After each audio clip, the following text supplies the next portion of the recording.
Tala, ngana na lobby ma bête jusque là, hein. Non na lobby ma bête, bateau bozo finga Nathalie Bumba. Boye barata toko tomboka biso nyonso bazairoise. Boye bande toyaka te, biso yaka na banjembo, toyaka na bambwakela, toyaka na mafinga, toyaka na nyonso. Et puis na TikTok awa, biso batuto na TikTok ya bazairois na bakongola ngambu, biso neto leki. Na influenceur. Biso neto leki na notoriété. D'un temps to revendre la bino. Angango bosila men. Bosila mana komba Bumba. Bosila mana komba Nathalie. Bozo kote la bino bokote la kisinditi. Bokote la Bumba. Ya sindi kutuna Nathalie zande monte. Parce que Nathalie ba bali officiellement. Abota na bana. Oh mokili mobimbe yebi ke deuxième femme. Ya eza ki ya kintue kite. Ya eza confirmé asala ki bombanda na Daniel. Na brasa ba ola kisa oh nda kwa Daniel, oh nda kwa ya Nathalie. Que le meilleur gagne. Et elle aura combattu. Balobi na biso que le meilleur gagne. Nathalie Bumba a botola jamais Daniel Mobali. Soyez bien voté. Daniel a ébélé que Bimis n'a qu'à ndakouana. Daniel Moka ébélé avec un billet du soloti. Bilo Bimis a Daniel n'a qu'à ndakouana. Et le Bimis a Daniel n'a qu'à ndakouana. Tout le bakaka, notre colbaté a cuisine interne. Il y a biso bankiso. Oyanga moto na lukaka. Non, Nathalie. Non, maman, na vie est un choix. Moni chaque moto na vie aiba osala choix. Aibi papa nga masamba na bravi ya bangu talibosa boya moi cité. Papa la so Vincent Gomez akabana maman na una nigio wana komo ndani ngo susu. Papa Willie toka aboya moi cité oyebaka komana moi susu wana créer problème te. Siko soka kika bali Magali Bumba, c'est Nathalie Bumba créer ba problème. Non, maman Debeza wana te. Debe en fait nous on a vu dès le début na biso men ngo kota débat on a te. Kota kaka papa. Non, parce que non, mais au moins dès le début na biso ba mélange ils a partout dans le monde. Ngana ko longola wa na kena RDC na Djumwa na Bali, na ko longola wa na kena Gabon na Bali, c'est tout à fait normal. Mais débat ba congolais a wezani, débat ba congolais zate non parce que à Bali Nathalie non, débat za wana te. Débat a wezali pour na nini. Selon bateau quoi, parce que on a parlé qu'il a parlé toujours quand selon bateau. Selon au bateau, c'est en fait chaque moto na mutu na ye a kanisali kamba zo ba parfois ils bien. Mais parfois ils arrangé bateau au bazo kamote. Tu comprends, vous comprenez un peu non? Donc chaque moto na moto azana façon à ndinga le bel kamonaye, moto azana façon ya ko ndimeli kamango. Mais moi je pense aujourd'hui il y a des choix mobile à sali. Pourquoi? Parce que choix ya moto ba pi makangote. Donc même ngane na zaboye na konti matin na lingi mwasi yo maman na même frère na ngo oyo manga mwasi wana non parce que moto aussi a simbagi moto azo beta déjà mbonda ogo pimi so beta mbonda depuis ça beta ki déjà mbonda. Donc moi je préfère donc vrai polémique à wana braser zanini babiki non kiki moi c'est liboso abala ki aza étrangère bazo dela abala sur ce deuxième abala moi na mboka donc débé zakino wana. Mais moi je pense que c'est un faux débat. Pourquoi c'est un faux débat? Parce que chaque moto na moto. Voilà, mboka bo kiki ada 100% boza villa 5 ans bali ndeko. Voilà maman. Kiki ada Kongola za musaka ta mona lili kaniki. Azazaiwa bali ndeko ne. Tu vois non? Donc non, le débat en fait mona mboka bo kiki ada Brazzaville pas que bala Brazzaville. Non, mère, c'est là là-bas non. Débat na go kota ngote na zo éviter makabo. Aboy nande ko bala moi so lamba bouillon. Allez bide ba bouillon. Si sanga na ozwa maloba papa masamba ko tika biloko ana sali choix mboka na alambele biloko mboka alambele na debo na go bima na debo ki mangate pardon to c'est nga na go bima na debo te ko bima te abo bima déjà des secondes kende kende ko ngai to solo ko kende te papa masamba non na debo na ngoko tango te dès le début na vitango yo ko loba no eloko te yo tika kanga na loba internaute o bazana Brazzaville ba oyoka. Pona nini bino anibali kutu na simba bino ti. Pona nini bandeko na biso ya basi ya Brazzaville baza bongo. Ezaka pona Nathalie Bumba te. Ezaka ke aza oyaza et puis Nathalie a commis oya commis grâce à son homme. Siko pona nini bandeko na biso ya basi boza bongo to baza bongo pona nini pourquoi balingaka biso te eza na mpona Nathalie te bongo ngai naza Nathalie bon maman na peso maman yo ana expliquer on ani na répondre ba moké omoni netinga na kanga na loba moké après on va maloba non nous na parce que so obono loba et puis mère ngai ya question te ba sœur na biso balingaka bino te non ya question na te mais biso mi bali awa to lingi ba sœur na biso to lingi bino makasi na peso exemple ngana ki sasa tu wana mona basi tu ba na ki sasa wana bina lingaka nani nan ngana le monde tout en dehors à moi sinanga na mokili mobimba tout na basi tout yana moi sina ninga olega maria tumbate au monde maintenant mais chez biso peut-être na ba star mais ngana zana star oyo na basi na ninga olega maria tumbate boza banani bwana nani na maria tumba olega ba star to boza banani na braza mais na braza ba star baza non na lokuta bazate Manglo boma moto papa Masamba nazonga na ngai yote parce que l'internet nyonso tu ba oyoka omoni sentiment tokoko satif omoni quand to tolo makambuke yo mutuku tozo insister sur ça que ça se sent que innocent datiki na couple obino bozo kangama kiki azwa kiki ko ngate na kangami ngate ngana kangami ngate ngate zelanga la sili sakasi OK le baba congolais ngate le baba congolais ngate oko rectifier pourquoi Kiki son cœur ne plus bisika zalaki nani Daniel aza déjà maman ya bana tika azala soki étranger soki nini te d'abord ezala kutu Kiki te zaka mibali normal ya Braza babala déjà ba Brazzavilloise na en tout cas que ya libala kobota bovanda na bino bokolia poko mais ya libala bokenda kobala toujours zaïroise to quinoise c'est to kobenga mais c'est comme soki bino kutu ba citoyen simple ya Congo bosalaka bongo à combien plus forte raison quelqu'un qui a déjà un sang zaïrois et puis souki wana te parce que maman Antoinette attends est-ce que vraiment ça débat wani komi motema mabe maman Antoinette azanani maman Antoinette azanani motema mabe soki motale oza obligé kofinga ete maman Antoinette azanani oyebite non maman tu ne nous explique non ba toi ça ba débat mingi ba aza ya biso 100%. Maman mais yoka te maman s'il te plaît maman toi tu m'as posé des questions laisse-moi te répondre. Mais moi j'ai pas fini. Toi tu me coupes la parole. Non tellement moi je n'ai pas fini laisse-moi finir tu reviens s'il te plaît non ego kimanga mère ego kimanga linga solo mo tena mo ke kimanga pe la robosa na tika ngala silisa na ngai makamna zoloba okozwa na maloba te kimi c'est que faire sa vie. Moi, na moninga poni mutu mususu. Ça n'a rien à voir qu'elles allaient à Zaïroise ton dengene. Non. Eza bolingo. Même na misu ça se sent. Quand Daniel nani Kiki a bandé ko sala ba sa femme là au bayemba na ndem soki kana sika wana. Azaki toujours sur place. Mais l'homme ne veut pas. Nani akoki ko longola ba sentiment na ya diki parce que son père insiste que non Daniel aza très bon Nathalie aza zoba.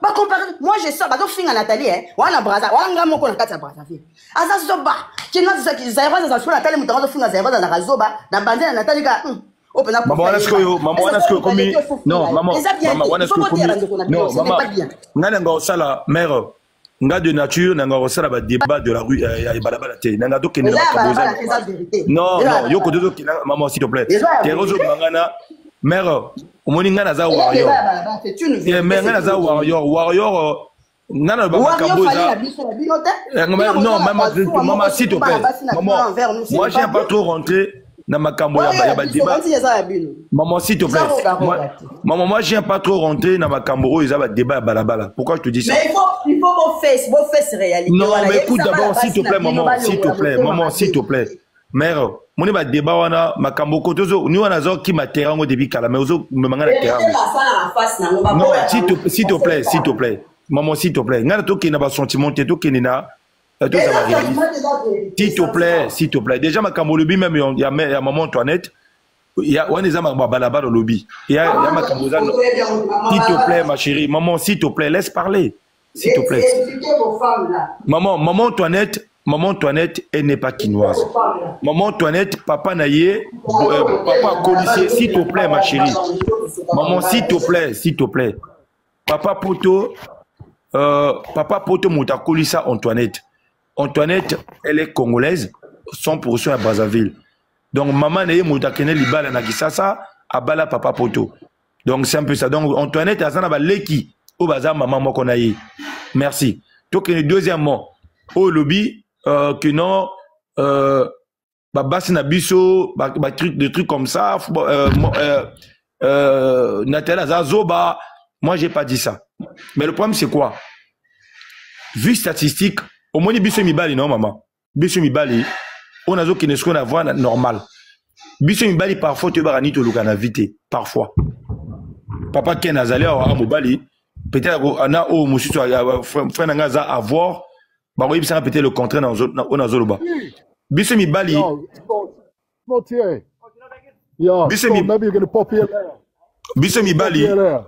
Bisso Mibali, parfois, tu vas to rater. L'intelligence de la femme, et le but est que moi, ça a intelligence, à comme ma foyer n'est pas à l'école. Non, c'est faux. Parce qu'il y a Bassi Moussoussou, non, parce que Daniel Azam m'a aidé avec Nathalie, oui. On a maïl à l'école. Mais est-ce que parfois maïl à foyer, parfois Nathalie à l'équipe maïl à foyer avec Nathalie. Donc, on a ébi car mobile na bango. Maintenant, biso batali banda toujours jugé car autre toujours mona. Mais eux na kati, nous on a bien makambo non subi na rebo. Eux na kati na bango biso to yebité. Vous comprenez un peu? Et aux deux, lorsque papa na yé, ou aboti mobali, soit jugé mieux que non, na aucun alibala on a été. Bah, raison personnelle à papa na bango yebika papa na bango yé moko. Donc, tu comprends, maman? Donc, aujourd'hui, moi, je peux dire ceci. Kiki, Ayebi, soit disant que non, Daniel, il est plus intelligent que Nathalie, oui. Mais, il y a des trucs, moto intelligente, on a ba faille. Oyo moninga musu soaza na ngote. Donc moninga musu soana o bazo azazo bana. Parfois yepé ana makambo bien oyo moto intelligence aza na ngote. Donc yoane za choix mobile na bango parce que mobile motala la bango balé. Donc ba raison oyo mobile wana etindi abala. Deuxième femme akono bala ya honoré. C'est des raisons personnelles pour son homme. Donc gani wono moni na zokota débonité parce que ba sentiment moto et kotika ba sentiment moto.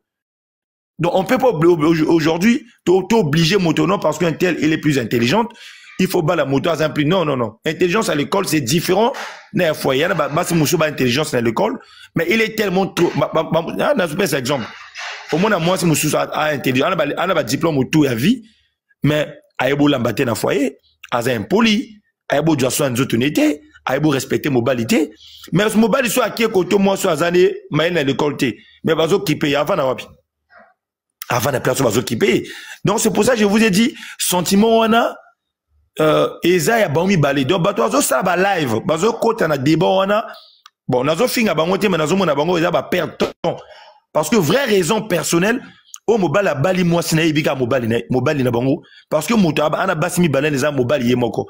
Donc c'est monsieur Christelle Kiki ou a ibi ba raison personnelle pourquoi a bali Nathalie.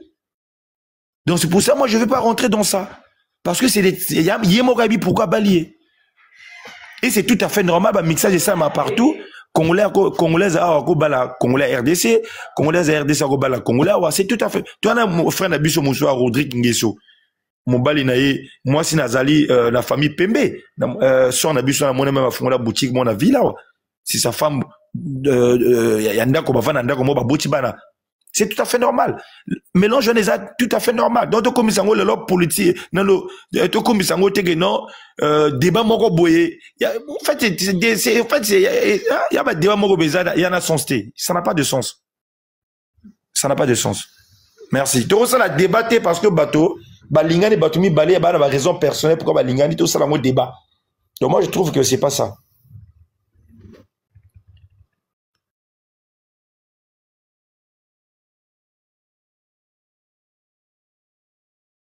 Si on a une tourne, bon voter sous nani qu'on est qui quitte pour bali moi ça choix na binoté.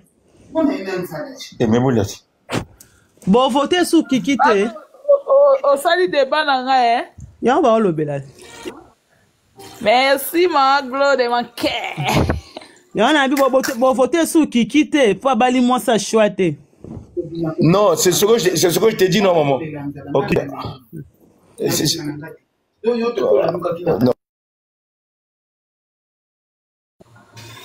Nala linga to sa débat o maglo na sali on a compte na ngamuko na sali na lamuki na tongo bona moi ba Brazzaville ba o silika mamukiki akobala Nathalie Mbuma. Non, il y a que son mère, il y a que son mère et tout vous tété. Ngai ba mataba kita, Mama Gloria ba mataba kita, qui sera aux alane candidat, qui a ba droit à la candidat. Mais nga na go juger mototé parce que d'abord envie naïe, na posa la moisi et puis na le balé donc bala moisi on a été. Non, wana na izo bazoba. Parce que ba gounaïe a bali moi Nathalie bah, sentiment là, pourquoi Bali Nathalie? Donc, moi, je ne peux pas juger aujourd'hui, non? Pourquoi Bali Nathalie? Non. Maman Gloire, au plus, mon sentiment là, faut se rendre ici. Maglo, faut voir, papa, ça flande, ma siliki. Iki a gobala Nathalie Mboma, a gobala Saïroise, a gobala Yé, pourquoi? Après ça, violence va s'allier, belé, à quoi la Nathalie. Nga et l'autre c'est qui c'est nga. Tu crois pas la base c'est belé ça bolingo ya zoki va qui Nathalie Mbumba. C'est là la six glo. En bas la Nathalie Mbumba tendenge nini. Et ça moi si aller loter. Bah ça a plus de 15 ans de relation aujourd'hui. Maman fais un micro na yo moko. Et là on va to kanya. Faut un micro s'il te plaît ma plus. Les relations à l'éloté, c'est comme si Kiki a cause de fille, même Daniel a gagné Malibala. Daniel a linga qui a Malibala pour Nathalie. Parce que Aboya qui est deuxième pas moi. Mais il fallait à Yembela Banzem Mabale Koufi. Daniel va les Koufi. Maître Vincent et maman qui est au cas Daniel il va les Koufi, maman Glo. Fallait pas tenir à Yembela Mabala. Il va les Koufi, Queen. Daniel va dire pour un bon, ma chère. T'inquiète. On va marier légalement, ma chérie. Kasi yango nazoloba te, oza marié légalement, alliance etikala ya musapi fallait ayemba ngote. Alliance etikala ya musapi. C'est là ma chérie, zanga na loba na ngabongo loba to sala débat, on les a pas débat. C'est ce que j'ai dit dans mon live. C'est ce que j'ai dit dans mon live. C'est ce que j'ai dit dans mon live tout à l'heure. Tout ce que des fois vous avez un débat, c'est un sentiment. Moi, je suis tout à fait d'accord Christelle Abala Nathalie, parce que Nathalie Baoumeli, c'est une relation de plus de 15 ans. Kiki aujourd'hui a 51 ans.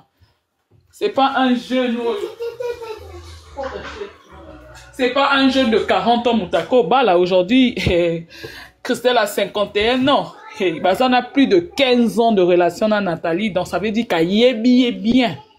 Donc, tant que marié légalement à Daniel, Daniel savait qu'il y avait une qui était là. Parce que ce qui a la Nathalie, c'est parce que Daniel ne voulait pas.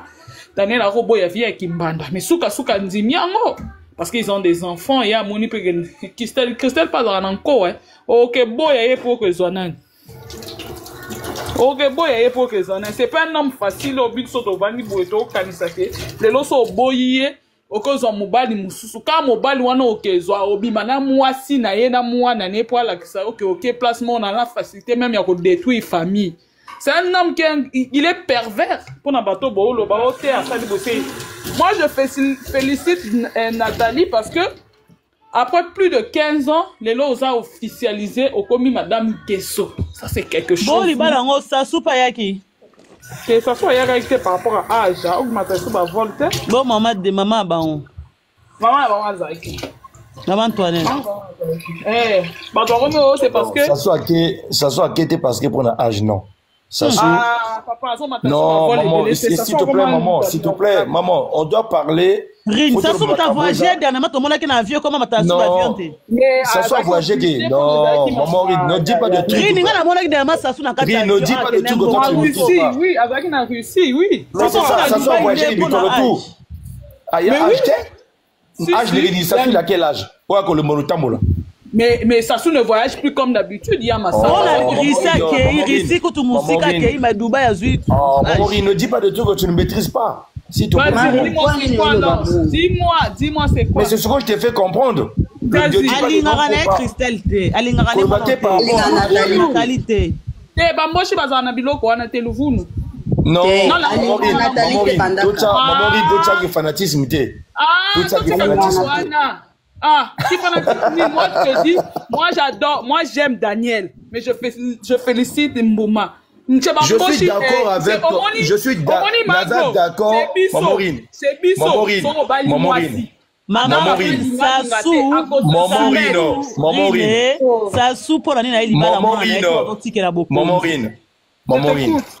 Toi, tu es fan. Tu m'as dit que tu es d'accord parce que Babali Nathalie, je suis d'accord avec toi. Des Ali à Vinayo. Moi, je t'ai fait comprendre seulement ceci. Soit tu dis même à Vinanga, clair, dès le début, je vous ai dit, Ngana za d'accord na oyo, choix mobala ko sala, mobala zana droit au bala moi si ya lingi. Selon choix naï. Ça c'est tout à fait normal. Et chez les Bantou, baza accordé bisseur au bala même 4-6 femmes. Ça c'est tout à fait normal. Mais ko non, président a bisso vu âge naïe, à quel Dubaï était ça c'est faux. Parce que le lorsque papa à quel est bala moi en été parce qu'on a raison personnelle là moko. Mais moi je pense que non. On m'a dit pourquoi, mais pourquoi ça il débat en RDCT, parce qu'on a Brazzaville, bah on a Dubaï. Ça aussi faut voir ça, Maman Langi. Ah oui hein, papa. Ça aussi faut voir ça. Parce que Nathalie, elle est de la RDC. Kiki, papa Massamba, ton dit que ça sous par rapport à chaque avion, tes papa mobile a un problème en santé. Mais ok ça libala bo déplacer libala papa mon balaza. Non, maman Longi ça soit un problème de santé, ça soit en forme. Ça soit actuellement je vous dis ana mboka na ya azana oyo. Ça soit en forme. Ça soit wuti voyage na Russie wa. Russie za musika? Oui, ala nya loba. Russie atambo ça soit wuti ça soit wuti ça soit tambolaka. Le problème c'est quoi parce que papa apparemment à quel bal à moté apparemment donc à ligne à moté peut-être parce que je peux pas comprendre. Nathalie de la RDC, Kiki Azana côté Awa, mais bah ça les balles entre Brazzaville ou bien RDC. Oui. Pour na Dubaï en tout cas dans contexte il y a levier à appuyer à mariage Joanna te appuyer à Nathalie là c'est connu.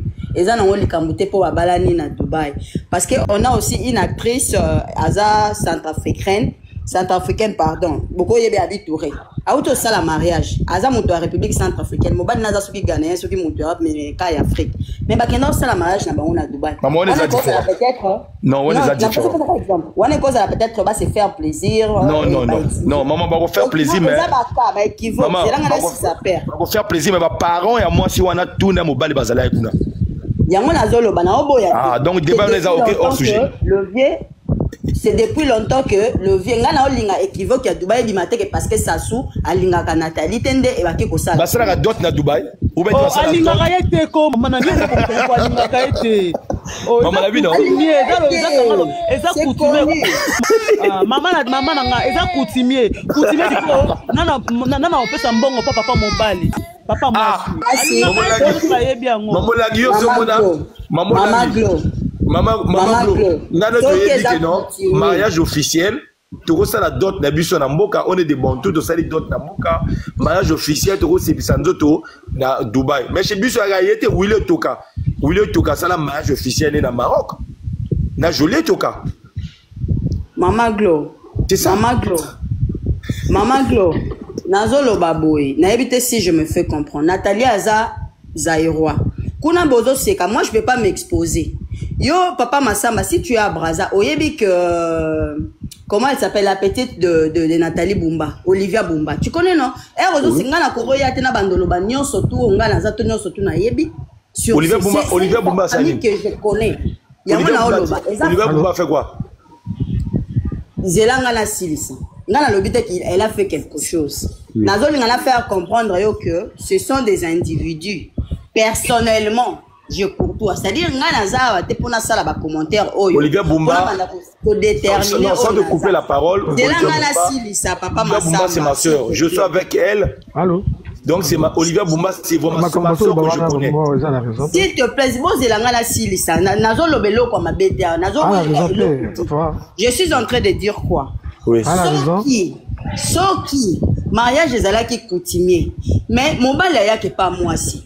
Il fallait pas y aller à Kinshasa, donc on a pas l'anga équivoque que oh maman anga soki teza coutumier, otala ki ngo bien te. Ah, otala ki no. Si anga bana yo Gloria. On va s'engager à Kinshasa, on va s'engager à Dubaï. Il fallait aller à Kinshasa normalement le coup. Mais pourquoi ça me la Kinshasa té? Mais là, mais yo c'est pourquoi pas. Non, mais tu sais quoi là c'est tu fais rire là-bas. Nalingaki maman la kenete o azalaki awa. Nalingaki kenete. Pourquoi nalingaki kenete? Il y a bandi makambo après dans la faké. Nalingaki fala zalawana. Tu sais pourquoi? Maman, tu sais mariage coutumier ça veut dire quoi? Maman Afasana. Mariage coutumier zali bénédiction à mes parents. Mariage coutumier basalango côté moi si abotama na lopango ya moi si côté abotama selon babonto. Mariage coutumier motalia ka makasu yali papa aboti moi si soki papa akufi nana lia moto akolisa bango après lui papa na bango po tika na bango. Ça veut dire quoi? Aujourd'hui motoni moto individu tout à cause séparer les lois sali mariage coutumier na Afrique à cause c'est bisa mariage à cause c'est bisa moi si na mariage officiel pays ni pays lingi. Ça c'est tout à fait normal. Mais ce que j'ai trouvé un peu bizarre dans ta mariage, oui, Kiki a bali moi si, il y a pas choix naïe. Ngana zobo ya ba choix ngote. Mais le ko on a moni un peu bizarre, na liba na bango na zotalango. Pourquoi vous ça la mariage coutumier na Dubaï? Pourquoi? Et la bénédiction ma parents, même papa a boti mobile azate. Ça veut dire quoi?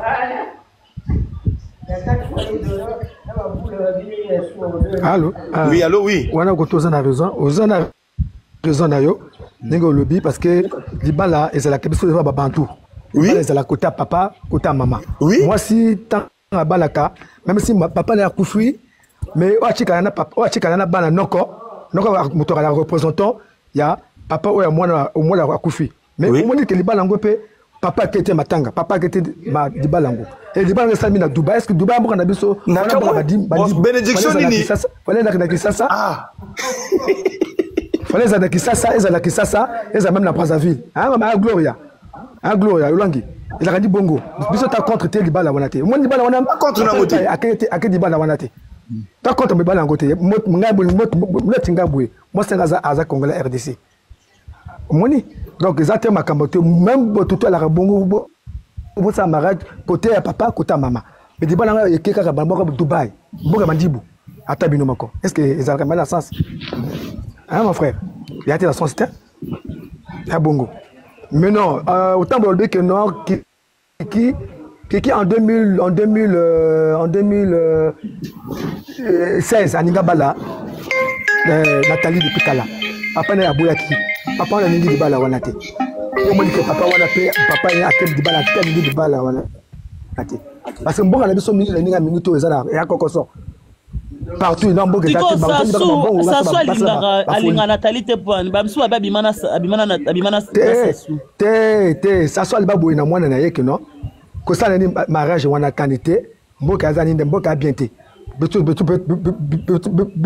te kana bas élection présidentielle dans 2027 sikoyo Nathalie nani Daniel na Kiki balanga ba problème bango ya Kaliba na bango tango Kiki azu siko Nathalie wana siko comment siko problème parce que papa na ye aningi mingi moi ça liboso mais moi na alobi na papa na ye que ngala ningi ka moi oyo voilà pourquoi moi ni papa ye ki na ali bala wana te mais ya nango problème te parce que Kiki abali qui les aéroports quinoise après la bala congolaise à Brazzaville bona bolingo ba ponaka te na soluté ngala ba yana nga bala ba mindela ba na Belgique est-ce que yana sens te donc naninga wana lobi kino Kiki ana choix pour na moi sine yetu ya bongo ya te makamoto parce que mboka biso ya mabe parce que ba yazo ibaka bambongo asa ministre non ya za ministre azaka ministre na papa na ye à côté papa na ye mais papa qui était parce que quand papa a fatigué papa za na oyo pour a uchi sommet bango ya Russie na uchi Russie ai Brazza akena boko na na oyo mais ya ina lakini na mabeda wana Claudia lakini na dibala wana Claudia lakini na dibala wana Claudia lakini na dibala wana na mobane wili toka lakini na dibala wana na Dubai bomona ba vidéo mona kiki ala yana ala kikuna mobana nini siko saso boya libala alingaka Nathalie Bumba te bo makambo salema ya wule toka na Claudia sepela nango mais Claudia déjà aza mwasi moko aza mwasi moko Claudia mobala liboso alakini monsieur Claudia monsieur Lumumba alaki ministre na Gabon tango Edith alaki ni bomoyi Edith mwana liboso ya Sassou alabalaki na bongo tango susu ko mama jusqu'à ta mama bakiki bakufa ki mama Lili Kaniki mama bakiki kuma mama bakiki alaki mama Lili Kaniki ta kufa na Brazzaville qu'il fallait que le Jacques ne se court pas ya nani Edith c'est quoi personne ce que mobile na mutsa kufa ki sikoyo tango kufa ki sikoyo ya sikoyo Brazzaville ala sona sima papa na comme conseiller a pas ce que wule toka avec mobile moi c'est ya kala mama bana na ye joli ba divorcé a sikoyo Claudia du bongo ala ngo makama te jalousie te na tuni bana Sassou bala entourage à Sassou. Pardon?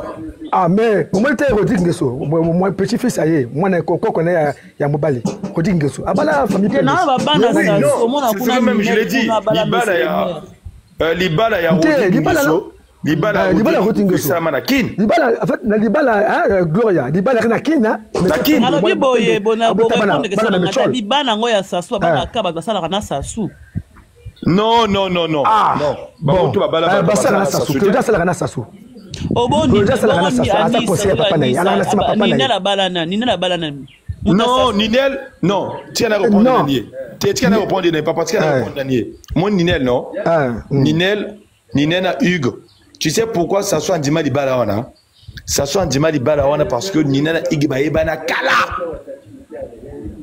Peut-être boye bangote. Ninena Hugues eza libala ya kala ya bo jeunesse.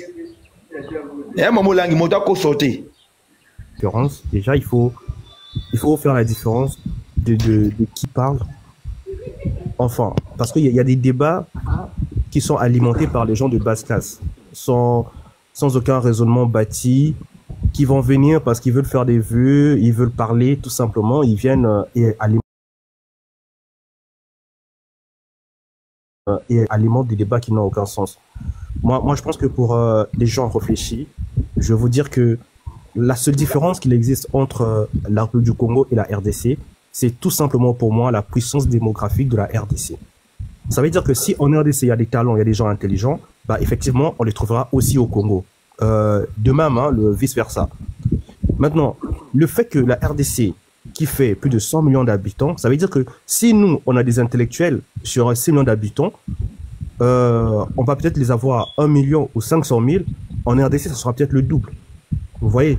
De même, s'il y a des délinquants en RDC, vous allez voir que par rapport à la zone démographique, ça fait en sorte qu'en RDC, il y aura toujours autant de délinquants, autant de gens qui vont faire des choses bizarres. Mais ça ne veut pas dire qu'en RDC, il n'y a pas des gens qui ne sont pas... Il n'y a pas des gens qui sont... qui manquent d'instruction. Alors, sur peut-être le troisième point, je vais dire, est que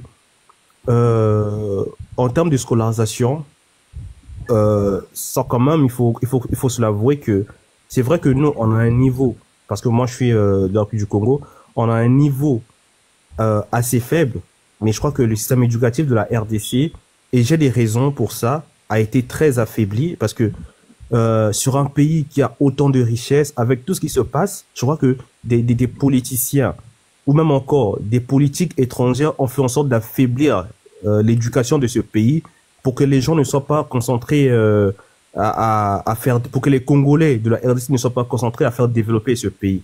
Donc en vrai, je crois que vous êtes un peu victime des injustices de certaines politiques étrangères.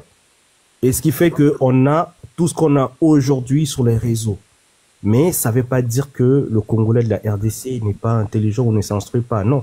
Il y a des Congolais de la RDC qui sont instruits. D'ailleurs, on les rencontre. Mais tu vas voir, pour la plupart, ils ont soit étudié à l'étranger ou au moins ils viennent des familles aisées. C'est très rare de voir quelqu'un qui vient d'un milieu lambda et tout. Parce que le rêve qu'on a vendu en RDC, c'est d'être soit comédien, soit artiste, chanteur et tout. Et voilà.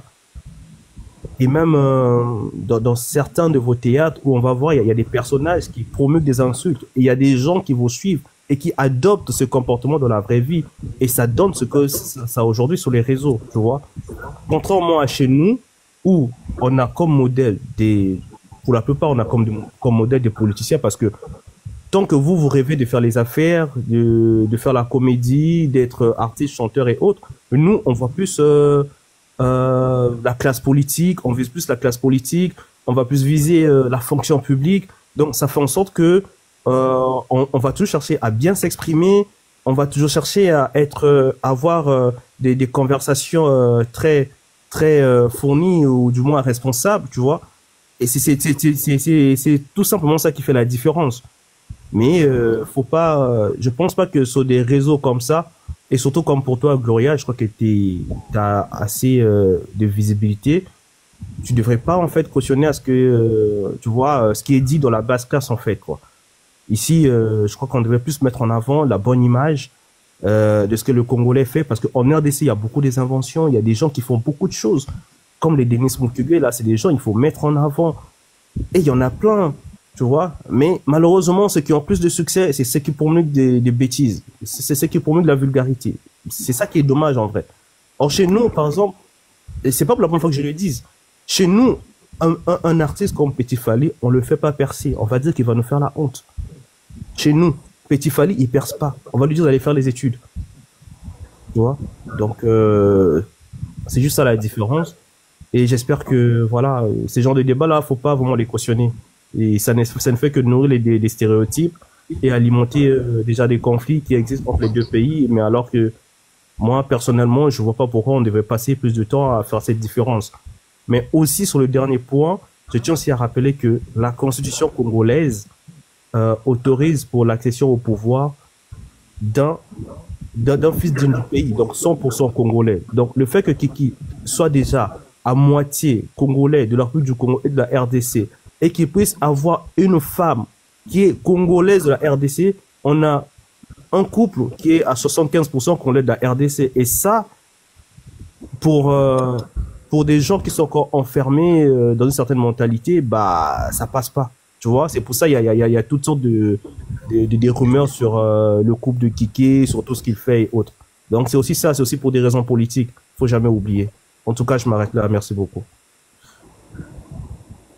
Merci beaucoup, mon frère. Jonathan, Maman Bandaka. Amandaka Loba. Maman Bandaka. Oui, Gloria, voilà. Merci pour la parole. Elle a répondu à la question de la première ministre Zaki Lumumba. Et puis la question, nous sommes tous en salle stage, puis en salle à banque. Lumumba était Maman Bandaka. Comment ministre affaires étrangères Lumumba? Ah, yo lobby affaires étrangères. Eh, dans le bien bon, Jonathan. Ah, d'accord, t'es. On en a évité. Justin Bomboko. Ah, papa Justin Bomboko. Oui, c'est lui. C'est lui, Nabo Sani, voilà. Bon, voilà. Stage dans la Banque centrale du Congo, voilà, on passe. Maintenant, le babou. Et papa, tu Koloba à éclaircir quand même un peu bien. Et puis, citoyen du ciel. Voilà. Et problème, Gloria, tu sais, Toyoka Abino, biso Toyoka Abino, yo bima TV Kala, Internet Kala, toye bi oza pendasta. Mais, toza ki ko matamatate, koko takotate. Pourquoi?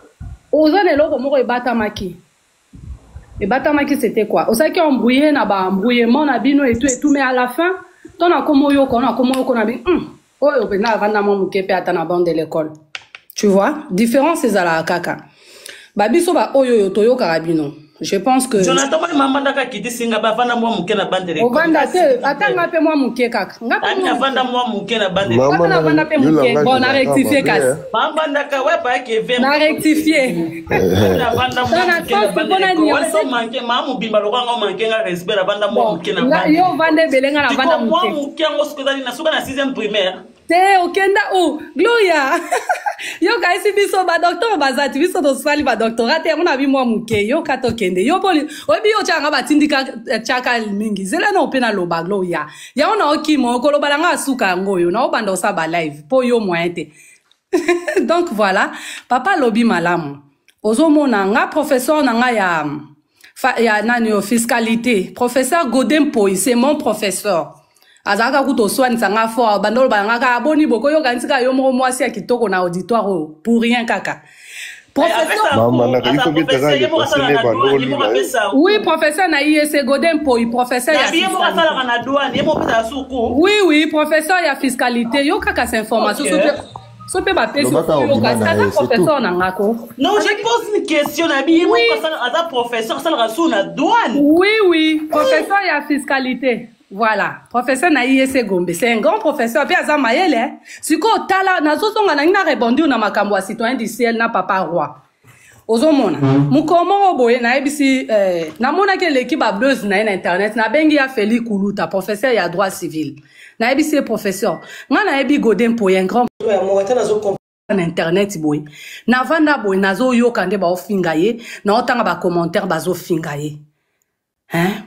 Baso finga na bi makambo ngo yango yoyo biso batoto vanda muke na ba bande de l'école to finga maka papo yo professeur monene na IEC Gombe Godin Poi ya fiscalité ndenge nini akomonsa ba buzz boy omoni internet oyo batu bazo ngo yango na décider ko se terre pelé kebele na se décider. D'accord, une question s'il vous plaît. Loba. Est-ce que intelligence et connaissance et savoir-vivre?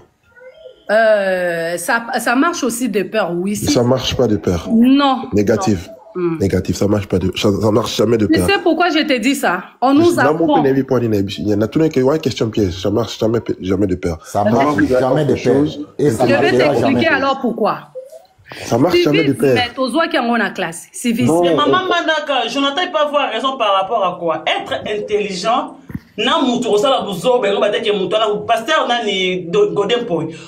Il fit ton professeur na université, il est intelligent. Mais empêché était à comme danseur, na comme danseur wata baba couleur ba vert la tawana. Grave. Mais yo qu'est-ce qu'on a biso? So na tout notre buzo ba ni ya sala robi qu'il est un homme intelligent. Ça la quel genre buzo ba. Afinga nani? Aswanaka. Aswana nani? Professeur Godin?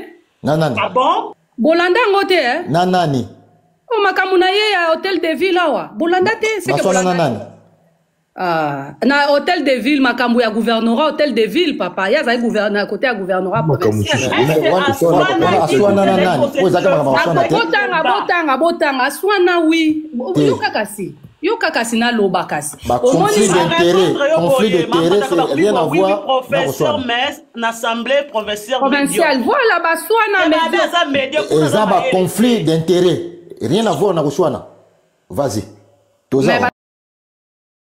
Mais batu ba komi médiocre ergo. Il faut répondre bang. Non, Azam yango to ba ebisio ndeko Jonathan a pesio différence. Kotanga elinko le baté mutu soki atangi ndeso ka zin poli ndi azu éducation bien té. Il faut yebapé éducation.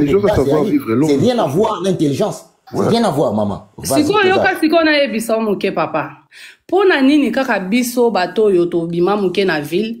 Tolobaka que bato amboko bazaka na savoir vivre te bato amboka basala raboy bato au batangi te bazala savoir vivre te na zo wana bazete différence ezali musenzi loba bien yoka siko se comporter le roi musenzi na intelligence mambandaka c'est deux choses différentes yoka siko na tokende non écoutez s'il vous plaît intelligence na savoir vivre moi je pense que ça va de pair hein parce que une personne intelligente c'est c'est une personne qui sait distinguer. Qui sait distinguer le mal et le bien. Le mal du bien. Et du bien. On a appris ça à l'école, on a appris les civiles. Non, pour la yoga, tu vas t'engager. Distinguer les biens et les mal. Savoir vivre. Intelligence dans savoir vivre bien. Et on est en union sur le problème. MG, savoir vivre dans écoutez. Batang la manière. On a dit sur Batanga quitté.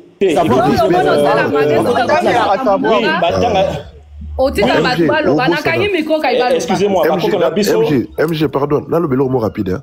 Au cause en a moi, c'est dans Atanga, mais elle aime poli. Ça a la savoir vivre. Caractère, n'a rien. Au cause en a mobali. Atanga makasi. Mais elle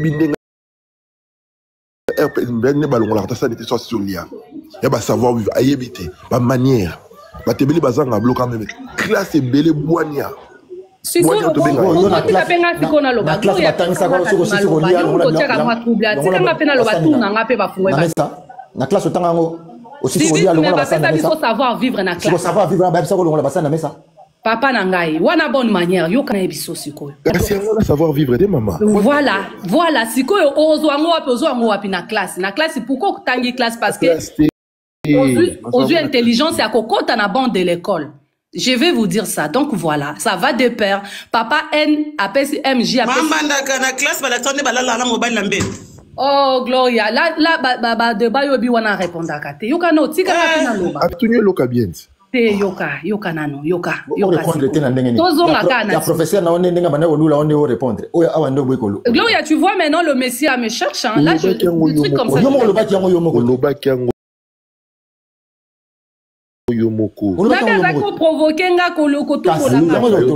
Mais pourquoi toi t'as ouvert ton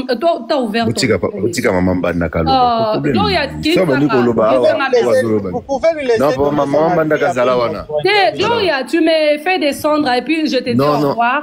Et maman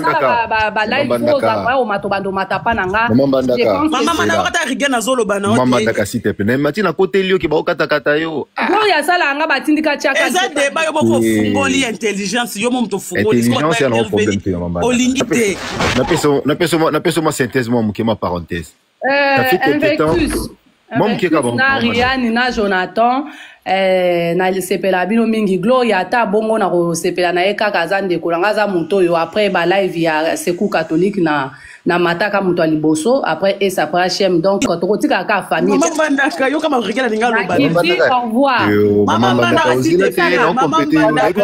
soutenir yo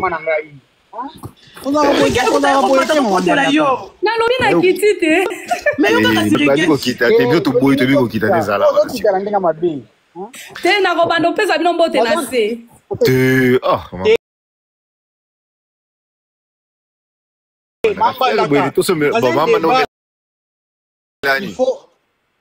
Il faut aussi accepter d'être contredit. Apparemment, il a été contredit. Namelaka nini on namelaka occasionnellement champagne kaka. Voilà, champagne,